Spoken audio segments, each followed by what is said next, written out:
Mic check, 1 2 1 2. Great. My name is Troy Track Select, and this is the Select Few Sessions. If you're watching, you are one of the Select Few. And this month, we have Mr. Clit and the Pink Cigarettes. Everybody give it up real fast. Okay, you guys ready? Go for it.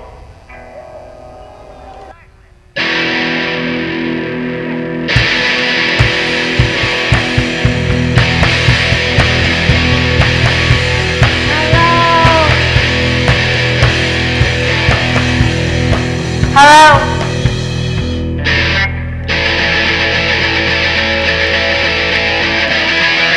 Time goes by, red dick cleans the room. Woo! Time goes by, red dick cleans. Woo! Time goes by to the moon. Wow! Time goes by, ain't got that shit up room. Wow, boy! Time goes by, ain't got that shit. Woo! Time goes by, and time goes back to the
That one was for all the priests.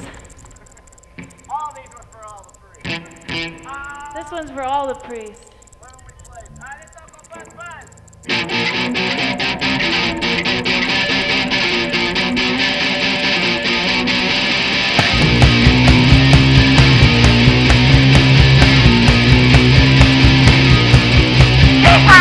My mind is just up there, but I don't know. My mind is just up there, but I don't know. Oh, what's wrong? What's wrong? Oh, what's wrong? What's wrong? Oh. I just might feel the same. Perhaps I won't. I'd rather eat my food than that stroke. Oh, what's wrong? What's wrong? Oh, what's wrong? What's wrong? Oh.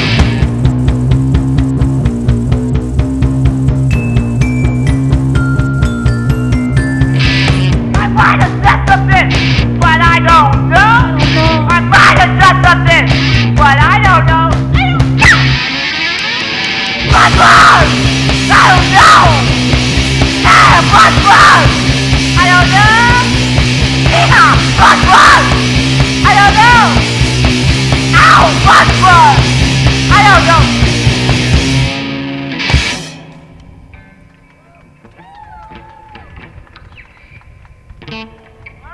This one's for the security guard. What is it? What'd you choose? Want to do a pistol poppet?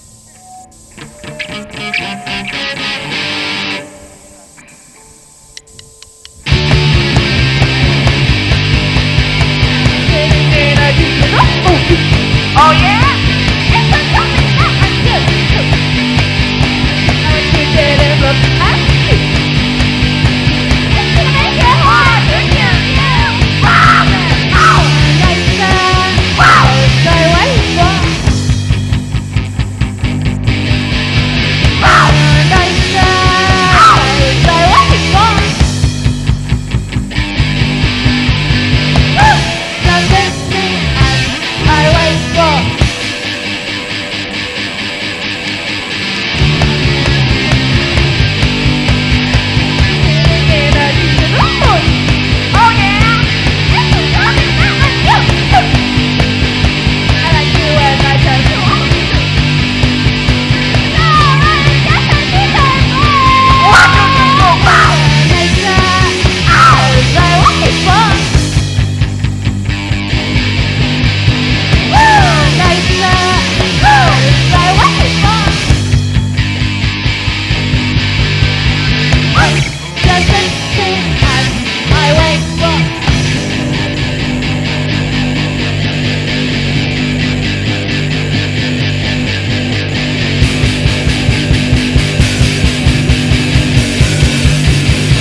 Hi, thanks for coming to this. Goodbye, guys. I'm not trying to antagonize, I'm just telling them a friendly goodbye. Johnny! Downtown! Be open before dark.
set list. I like to let you in on that secret, because that's why we're like, what can we play? Well, let's do Night Night Baby. Hi, this song's called Night Night Baby.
Something terrible.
Sometimes I'd rather talk. Like that! Like that!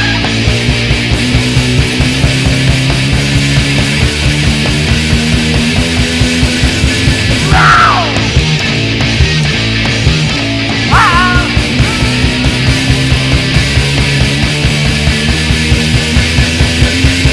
Woo!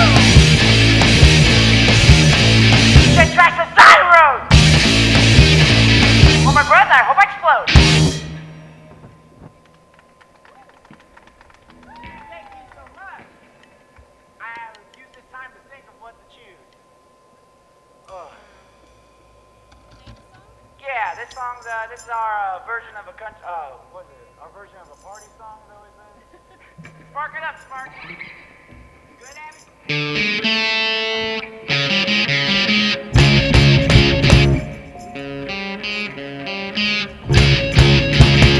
I didn't know.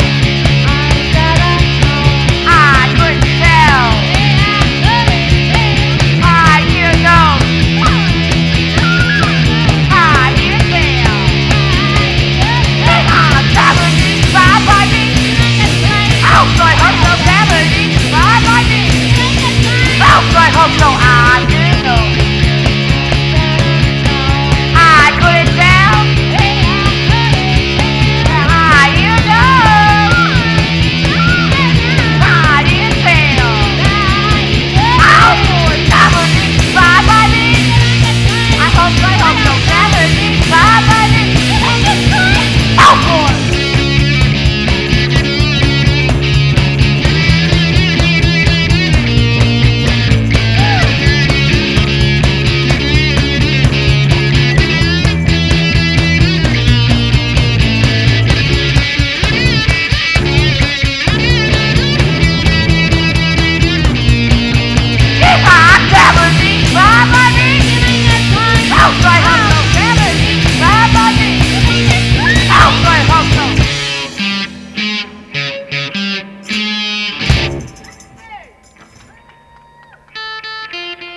got two more. For the city! For the city! Woo! Down. I don't know the rest of that song. Downtown. I pledge allegiance to the flag. Well, let's do after hours and then we'll... Okay. So this one's a cover, and then we got two songs. One, two, three. If you close the door, the night could last forever. Leave the sunshine out and say hello to never. All the people are dancing and they're having such fun. I wish it could happen to me.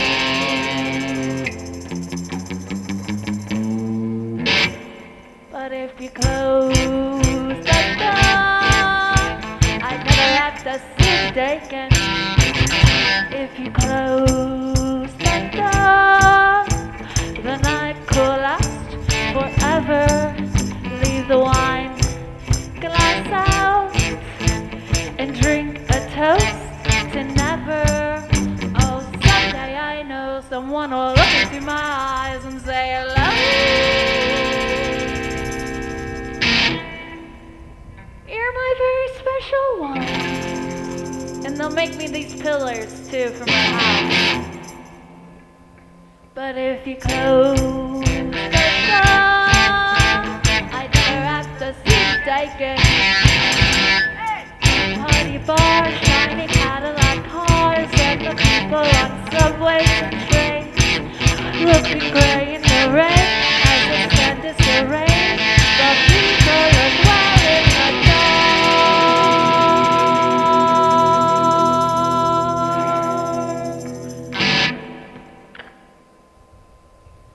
But if you close the door, the night could last forever.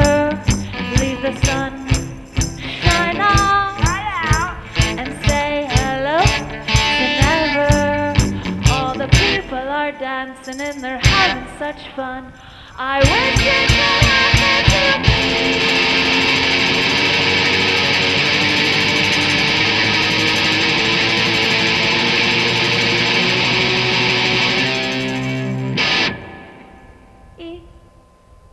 But if you close the door, I'd never have to see taken. I'd never have to see taken. I'd never have to see the day. Can I try to play the song from here? Now you're doing that from back there? Can I try it? Yeah. What do we got?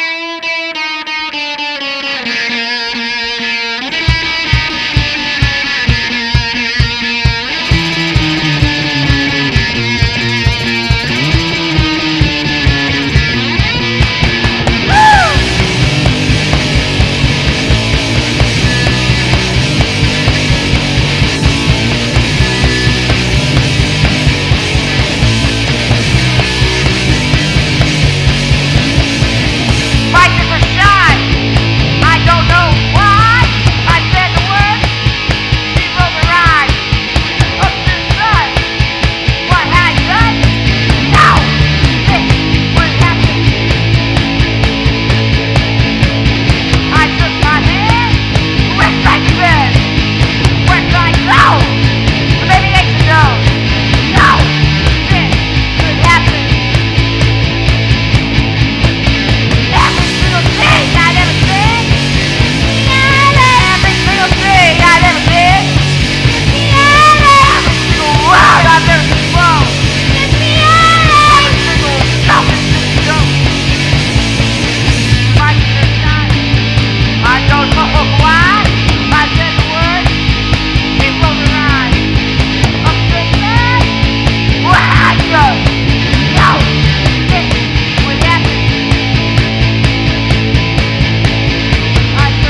6. Thank you out there, all you viewers. Thank you so much.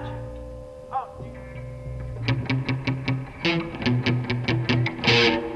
that's a spoiler alert.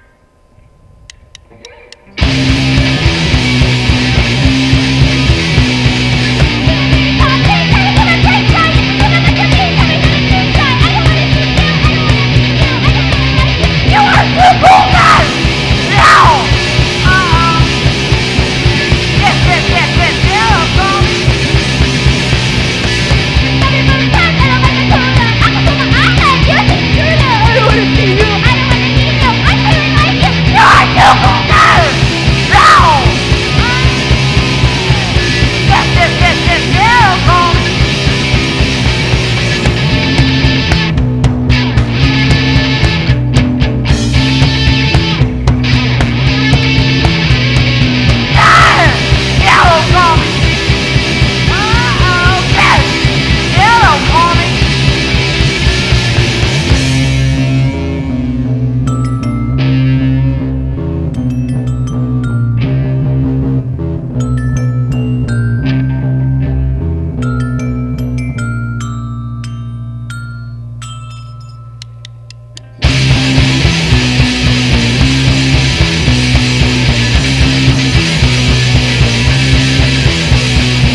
Can we clap for Mr. Clit and the Pink Cigarettes one more time?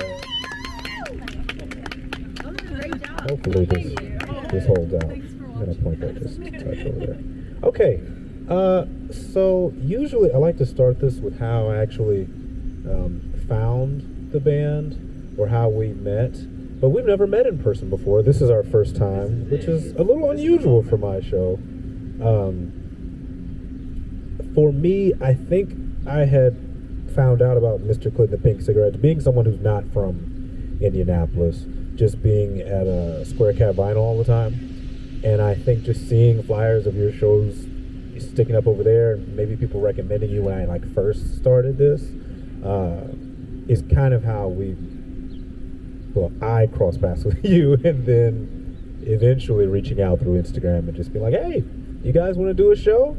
And actually, I think this is after a couple tries. I think initially it was March or something. I don't really remember. January? Okay. Yeah. Try again. And it'll eventually work out. It was my fault. My fault. It's all good. Well, we thank you a ton for coming out and playing. So I think I'll start with, I know that you guys are huge movie buffs. Specifically into John Waters, right? So how did you guys pull from him to get inspired with your band? Because I feel like that's supposed to be where you got a lot of your sound from and inspiration from. I mean, when we started, we were just playing in her basement, and we'd go write songs, and then we'd go upstairs, and we were watching all of the John Waters movies at the time. So it was like, it was all happening at the exact same moment. I feel like we're kind of people that just play what we can play, and if it sounds like something that we're inspired by, then we get stoked. But we definitely started just playing what we could actually technically play, and then put our own big personalities to the music. The bass was on the wall. That bass, it was on the wall. And the glockenspiel. This glockenspiel was on the wall, and it's like we have to use anything that's on the wall. Thank God his electric drum set wasn't on the wall, because I did not want to use that. I don't play drums. You didn't want to use it. No. Why not? Why not? That's your question. I don't like the way playing the electric drum set. I don't like the way it felt as much. Wow, this is going straight to television, and we're bashing electric drums. It was okay. I'm grateful that I was allowed to play it, to practice. But I didn't want Your to lug it stepdad around. is turning us off. I'm like, those idiots, those drums rule. Yeah, well, so I guess, specifically,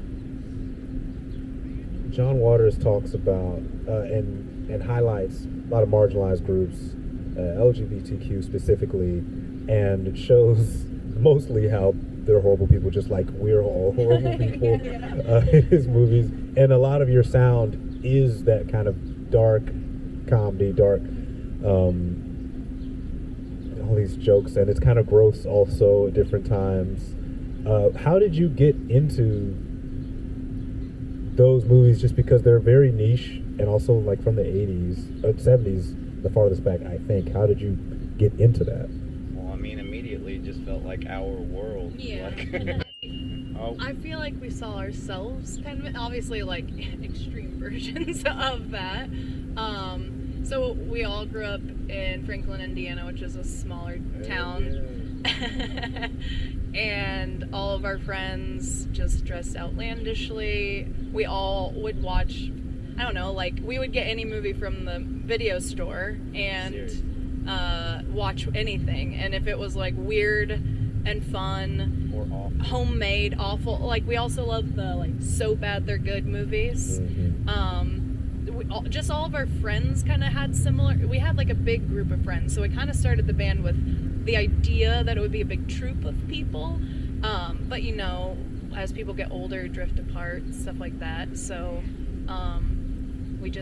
we stayed friends, we stayed watching movies, we stayed making, and we always say like having a band's like having a continuous art project, because we make music videos, we like we like to dress up for the band. So I would say Make merch. Yeah, constantly making artwork for merch and stuff. And like she was saying, we would just make up excuses to dress up. Like we would say tonight's spaghetti dinner, everyone dressed in your finest, and we would make spaghetti dinner. We used to play Risk, where everybody had to dress up as the color of their team and go out. Like, you don't look like your team. I mean, how can you command them? I sometimes think people in small towns, I mean, not always, but make your own entertainment. So, like, you know, we were just making our own fun while being creative, I guess. Yeah. And I guess speaking of making your own art, making your own merch, how did you guys get your albums made? Because none of them are pictures of you except for the live album where it's just like a nose down. Everything else is like some sort of cartoon. Where did that come from? We all pitch in and make different things. I can't think of a specific cover. We did most of them ourselves until these last two. Two of our best friends did the last two album covers, and that's because we like both of their art a lot. So. And then the one before that is actually Abby's grandpa. Yeah. And we were like, we need a picture of you. And he's like, what for? It's like, you're our album. Yeah. And so, yeah. I went to school for art and design. She went to school for like video. Sound and video. Sound and video, yeah. And then he just learned all the things that we learned from school. Yeah. And all of like at work, I don't have any of my own artwork up. I do tattoos for a living, and everyone always asks me like, "Oh, what's all the art on the walls?" It's all my friends. Like all my friends do art in different mediums and different abilities, and that's. Yeah, very cool. Well, I guess if we go back to the beginning of some of your stuff, I think you guys, was it 2011 or 2013 that you actually started? Yeah, it's like right. Yeah, because me and Abby played in another band, and then the drummer quit, and then it was like, Aisha, you have to learn the drums by the end of this month, because we're gonna play. We want to do a Halloween show. Halloween is fun. We have to do a Halloween show. And she's like, I can't do that, and it's like, oh yes you can. And we were doing like floor length dresses, 3-piece suits, extremely dressed up. The first show we wore marionettes, and it's not conducive to playing a show. We had strings all in the way. Or riding in a car to the show, we had to disassemble and then reassemble. Goodness gracious. Well, so you started out pretty much on 10 as soon as you started doing music, but I saw like 2 years later you end up playing shows in China. How did you end up out there playing your own music? We played with a band named Daikaiju, and they go everywhere. They do everything. They're amazing, and they for some reason were like, "Oh, we like you," and it's like, "Oh goodness, oh my goodness," and then they were just like, "All our friends are now your friends." Yeah. So started touring here in the States first. Yeah. But Daikaiju toured with a band from China, Round Eye, and we went and saw them. We played with them, and they were like, let's do a tour, us two bands. And so then we did 30 days with Round Eye, and then Round Eye was like, you gotta come to China. And it's like, you're talking to the wrong band because we'll be there tomorrow. And it's like, we'll do it. And that's how we toured France too. Is again, Daikaiju was playing with the band here, and mutual friends. Then we stayed in touch with the band from France, and they were like, "Hey, come over here." And so we said, "Okay, we'll be there." Super cool. We'll be there tomorrow.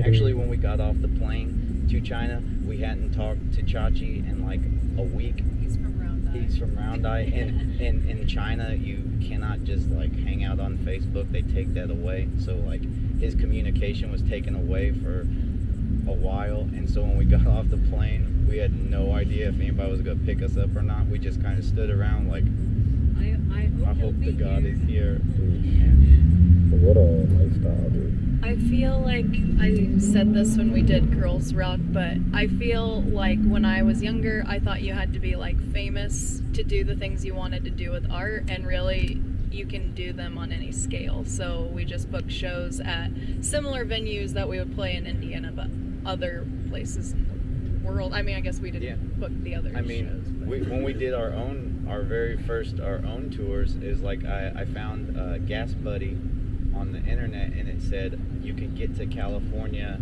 and back, and it would, if you hit the gas stations right, it'd be like $400. And it's like, oh my God, that's so much cheaper than what I thought it'd be.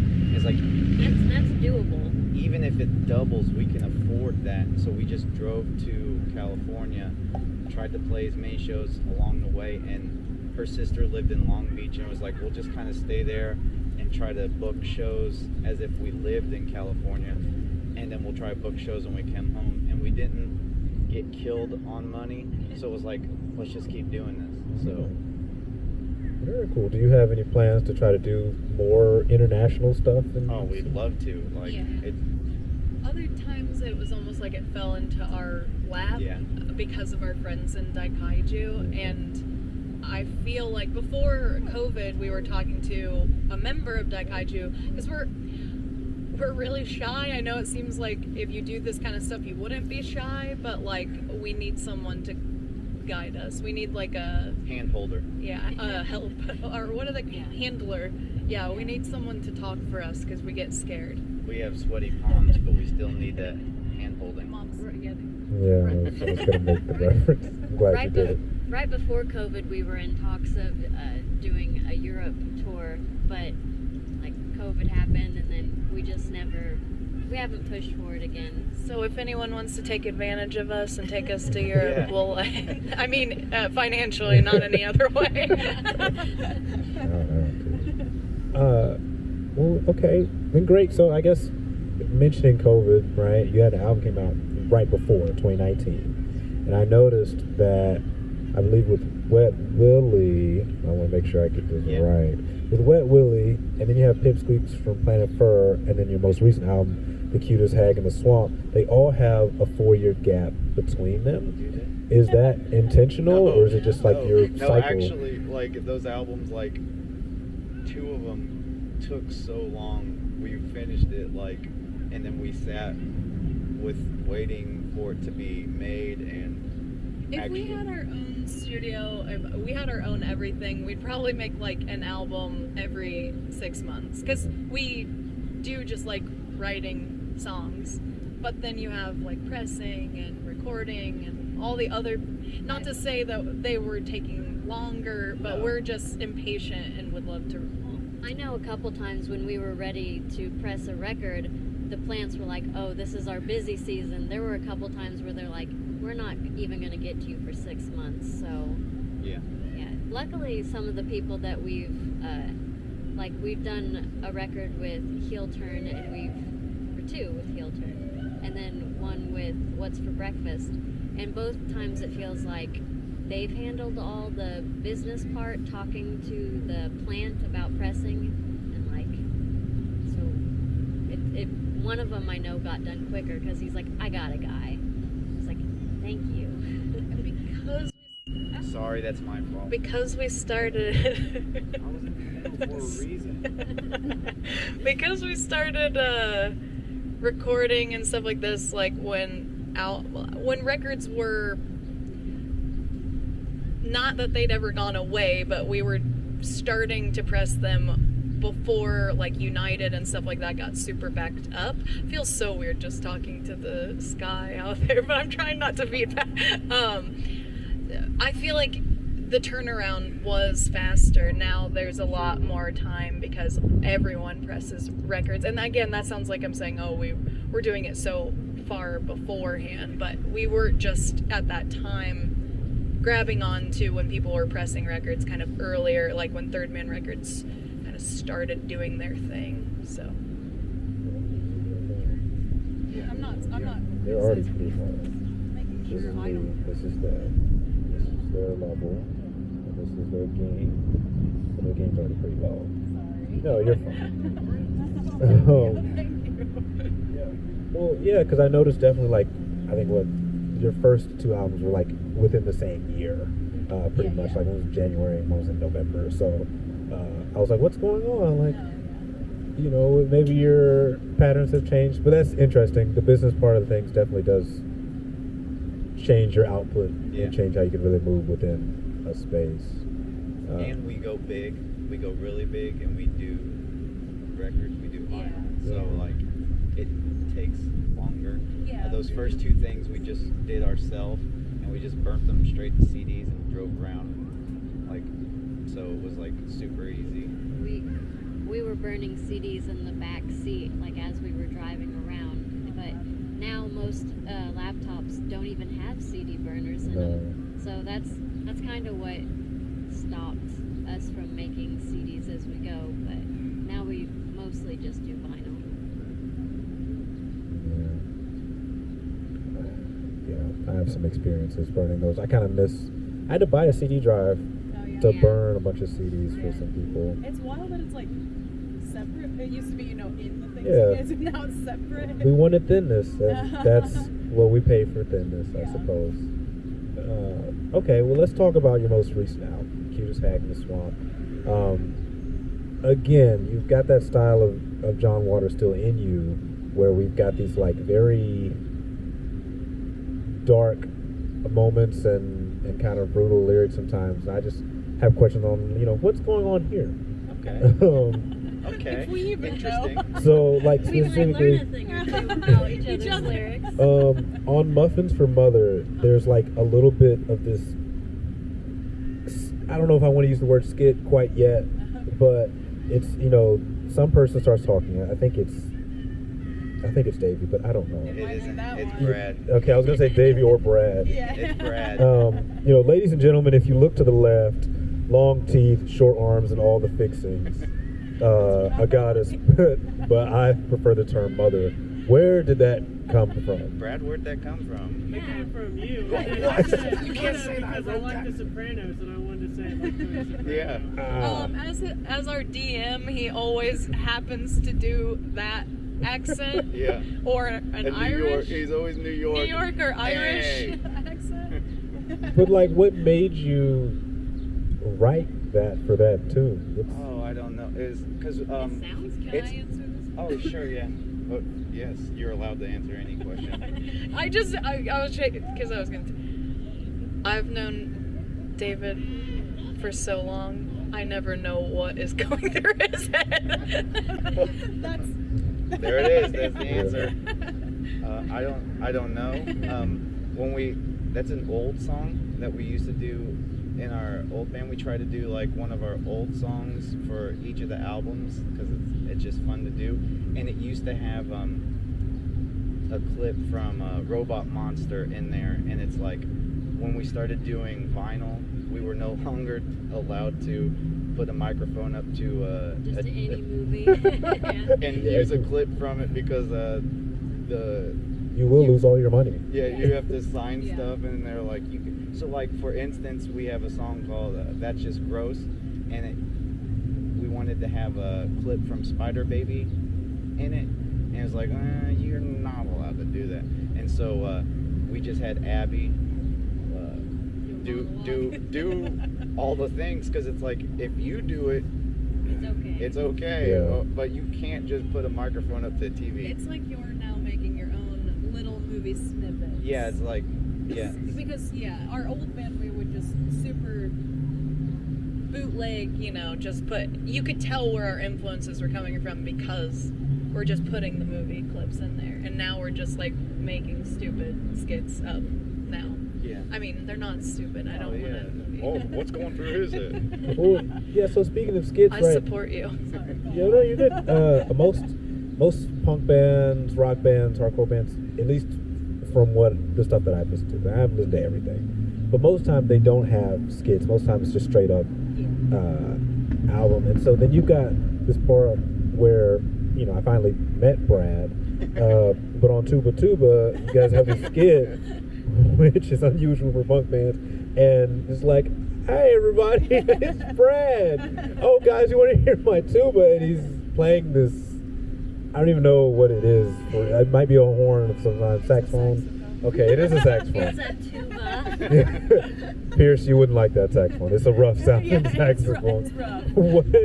What made you guys just we're gonna have a guy pretend to play a tuba. Well, it was when he was recording tubas and tuba or saxophone noises, and He was like, "Hey guys, I got a saxophone. You want me to play it?" and it was like, yes, just play anything. Like It's kind of our thing is to just have someone play something different. yeah, and go ahead. On another album, a friend of ours bought what's it called? An accordion, and they're like, "Oh, I don't really know how to play." She's like, "Just play anything. Yeah, It'll work. whatever." Make it work." So.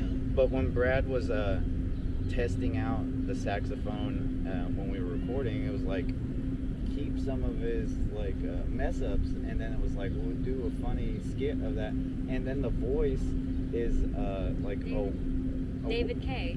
is a well-known voice actor. He's like been Professor Xavier in X-Men Evolution. He's been Megatron in like Beast Wars. It's like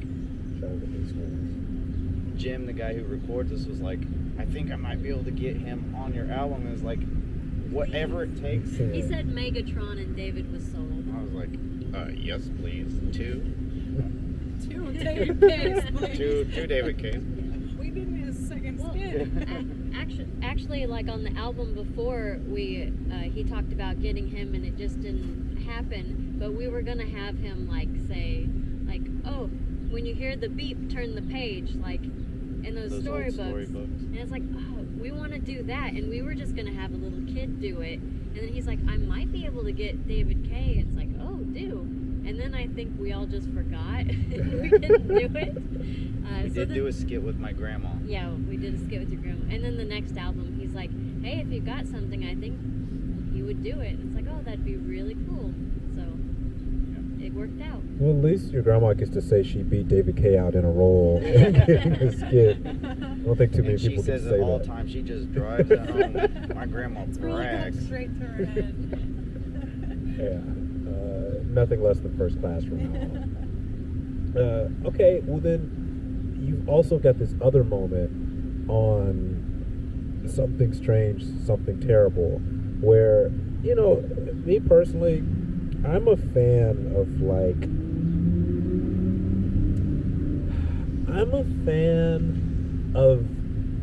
just the way people say certain things, and the crazy lines that just kind of come from left field and go somewhere unexpected. So you've got, I missed the bus, I guess I'll take the ambulance.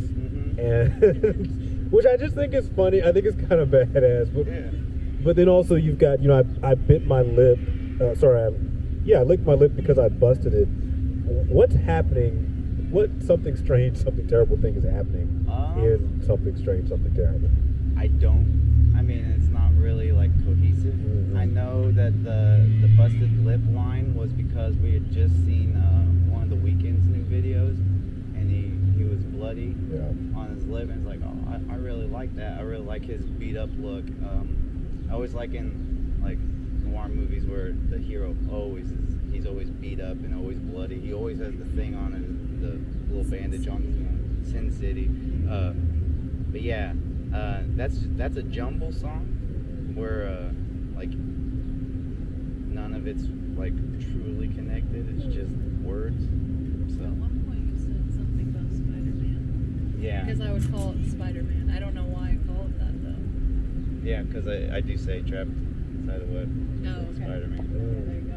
Yeah, we didn't call it by the real Yeah, I title called it until a Spider-Man. long time. We always said Spider-Man. That's fun. This album was tough to remember song titles because we doubled up all the Had a big name words. for everything.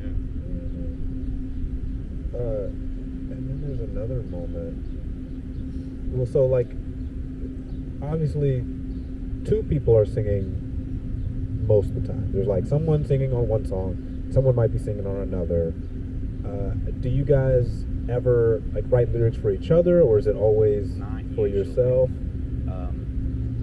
Usually we don't even converse about what we're gonna say, and then we find out later. And Really, like early on, it would be like, oh, our songs don't make any sense because we wrote completely separate ideas. Now sometimes we'll be like, What are you singing? what is this about, kind of, but like put no, like sometimes until we record, we don't know what each other's usually saying. And then there have been some songs where you've told me like, I want you What's to say inside this your part. lunchbox Yeah. is all, and I wrote lyrics And, that I thought you would like Wake the because, Pig.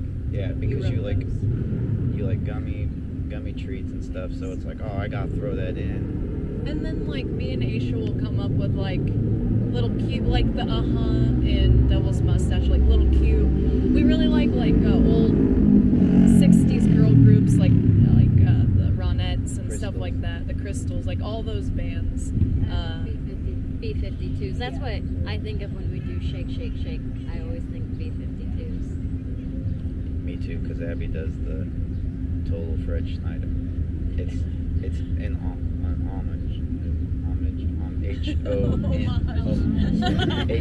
H-O-M-A-G-E. There's a shirt company with the same name. Yeah. And then, I guess my other question is, I always paid special attention to,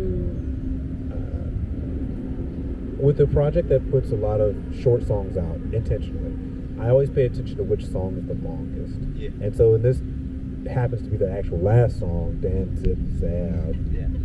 And actually, Dan Zig Zabs. You're saying it right. Because it's Danzig's ab, but we just... it's like then it's like mixed with like the candy bar, like Yeah, and then the Abba Zabba. Abba Zabba. So it's like, So many, but the first and the last song are like when we've done this a couple times where they're switched. So it's like the first. Well, actually they're more similar, but they both have like a second song at the end. So it's like both songs start with like a first part, and then it switches to like a whole nother song.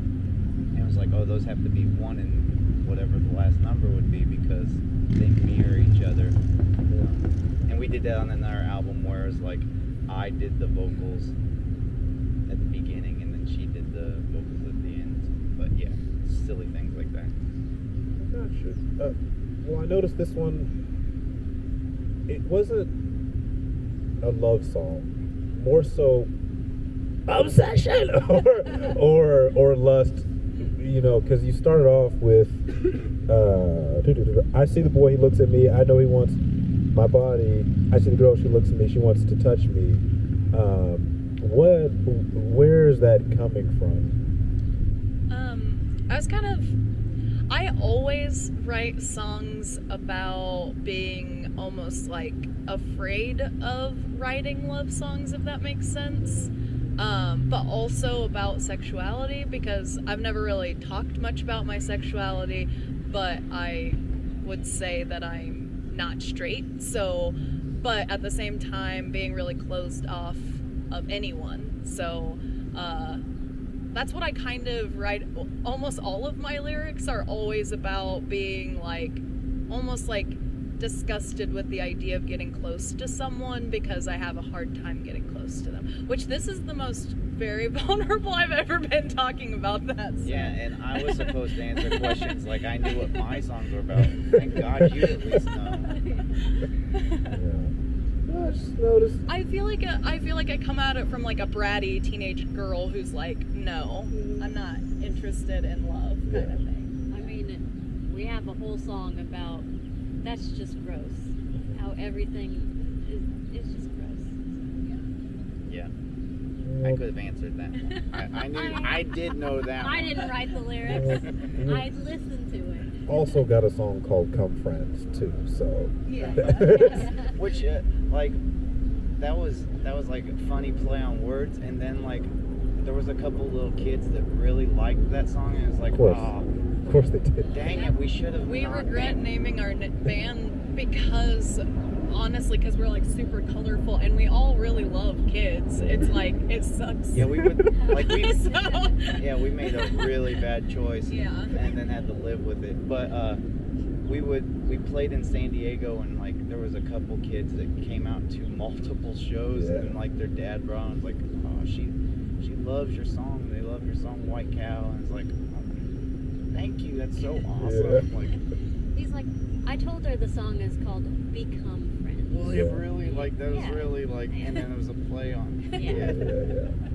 But that's John Waters. He was being so raunchy, and then, like, I was like, oh, that's hilarious. Thanks, John. Yeah, and I mean, with John Waters' more later movies, it always felt like Crybaby or whatever, where it's like disguised as, or Hairspray. It's like disguised as like a accessible movie, but it's outlandish, but also talking about difficult things too. But like also like you're kind of afraid, not fully afraid to talk about difficult things, but it's like, well, I'll just tap a bunch of glitter and like color on this, so then I still feel like I'm having a good time, I guess. Yeah, I mean, and that makes sense. That, like I said, a lot of the energy of your movies, even your album cover movies, but your albums are movies, album covers and songs, definitely stems a lot from his aesthetic, and it's cool. Like, it's just a super interesting, unique experience to get to see and listen to the stuff that you guys have made. And I do know the ending of Danzig's Zap. That was me, and I know where it came from. It came from, we watched that show where the family lost their child, and then someone came back and impersonated them. Oh, and The it- Imposter. The Have Imposter. you seen that documentary? I, And I just took things It's pretty that they crazy. said. Yeah. I might have read about that. Have you ever seen the Taton? Yeah. No. Okay, there's a part of that movie that feels like they just took it from The Imposter. But yeah. Now I have homework to do. Yeah. Okay, I always give the crowd at least an opportunity to ask a question or so if they would like to. So the door is open if anyone would like to ask any questions. You said we weren't going to do this. This interview's over. He's been waiting. Yeah. That was the thing he told me. Yeah, I was like, I got to do that. I wanted to pretend like I had like the little shirt microphone and throw it, and then like pretend to be the microphone and go. I wish I was that kind of interviewer, but I'm not. Okay, what's your? I just wanted to say thank you for being vulnerable. You don't understand how many people you can touch, but you touched me at least, and so I just appreciate that. I do sort of kind of have a question. What's the lyrics that you was like you would go with your clothes on, like don't take them off and get too close, and you said something about cutting off toes? Yeah, I'm with that one. Sometimes that's just rhyming, but it's similar where it's like you like the person kind of, but you don't want to get too close to them. So it's called Night Night Baby, and it's basically like kind of makes me think of the movie May. Again, it's always a movie where it's like she's trying to find the right person, but she feels like the only way she can get close to someone is if they were dead, which is Can't get hurt if they're dead. That was another movie that we used the sound clip from, and can't do that. no Stop more. admitting to using anything. Allegedly. Hey, those are probably in the trash by now. They're 2010. The like CDC is like marking down everything I say. We'll get him on this one. This is a performance. None of these things are true. I'm acting. Okay, cool. Does anyone else have a question? Coolio. Okay, well, let's clap one more time for Mr. Clit and the Pink Cigarettes. Thank you. Clap for Troy. Of course, of course. Okay, well, I guess I'll see you guys next time. Goodbye, everybody. Thanks for having us. It was fun talking.